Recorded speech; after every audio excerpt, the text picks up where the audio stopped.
Hello అండి, అందరూ ఎలా ఉన్నారు? బాగున్నారా?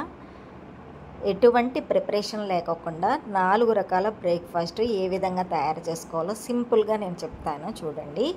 వైట్ రైస్ అండి, ఇది రేషన్ బియ్యం అయితే ఇంకా చాలా బాగుంటుంది. చక్కగా 3-4 సార్లు బాగా కడిగేసేసుకొని చక్కగా ఒక క్లాత్ మీద ఆరబెట్టేసుకుంటే తడంతా లాగేస్తుంది. అది ఒక 24 అవర్స్ ఆరబెట్టండి. తర్వాత ఇది మినప్పప్పు అండి, మినప్పప్పు కూడా 3-4 సార్లు కడిగి ఇది కూడా 24 అవర్స్ ఆరబెట్టాలండి. తడి లేకోకుండా ఆరబెట్టాలండి. తర్వాత దీన్ని ఇలా డ్రై రోస్ట్ చేయాలండి.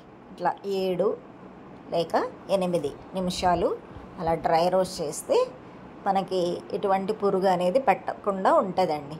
నెక్స్ట్ ఈ మినపగుళ్ళను కూడా ఒక 3-4 నిమిషాలు డ్రై రోస్ట్ చేసి దాంతోపాటు మెంతులండి, మేతిను నెక్స్ట్ అటుకులు కూడా వేసి డ్రై రోస్ట్ చేసేసిన తర్వాత మొత్తం కూడా చల్లార్చాలండి. చల్లార్చిన తర్వాత ఇలా మిక్సీ జార్లో వేసి మిక్సీ పట్టేస్తే ఇలా వచ్చేస్తుందండి. కాకపోతే దాంట్లో పూర్తిగా మెత్తగా అవ్వదు కాబట్టి కొంచెం రవ్వ అనేది ఉంటుంది. ఇలా జల్లెడ పట్టేసుకుంటే మెత్తగా వచ్చేస్తుందండి. దీనిని ఒక కప్పు పౌడర్ని తీసుకొని ఒక కప్పు వాటర్ వేసి దాంట్లో సరిపడినంత ఉప్పు వేసేసుకుని కొంచెం చాలకపోతే కొంచెం వాటర్ కలుపుకోండి. థిక్గా ఇలా కన్సిస్టెన్సీ ఇలా ఉండాలండి. దీన్ని నైట్ అంతా ఫర్మెంట్ చేసుకుంటే సరిపోతుందండి. ఒక స్టీల్ డబ్బాలో ఇలా దాన్ని స్టోర్ చేసేసుకోండి. చూడండి ఎంత చక్కగా ఫర్మెంట్ అయిపోయిందో, చాలా ఫర్మెంట్ అయిపోయింది. చూసారా ఎంత బాగా ఫర్మెంట్ అయిపోయింది. దీనిని ఇలా బౌల్స్లో వేసుకుంటే బాగుంటుందండి. లేకపోయినా మనం ఇడ్లీ ప్లేట్లలో వేసేసుకోవచ్చండి. ఇడ్లీ చాలా బాగా స్పాంజెస్ లాగా వస్తుందండి.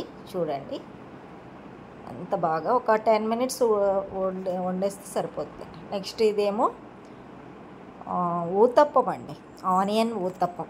చూసారా ఒక 2 గరిటెలు వేసేసేసి దాని మీద ఆనియన్, కొరియాండర్ లీవ్స్, కొంచెం పెప్పరు అలా వేసేసి కొంచెం సాల్ట్ కూడా పైన వేసేసుకుంటే ఒక 2 మినిట్స్ మూత పెట్టేస్తే చక్కగా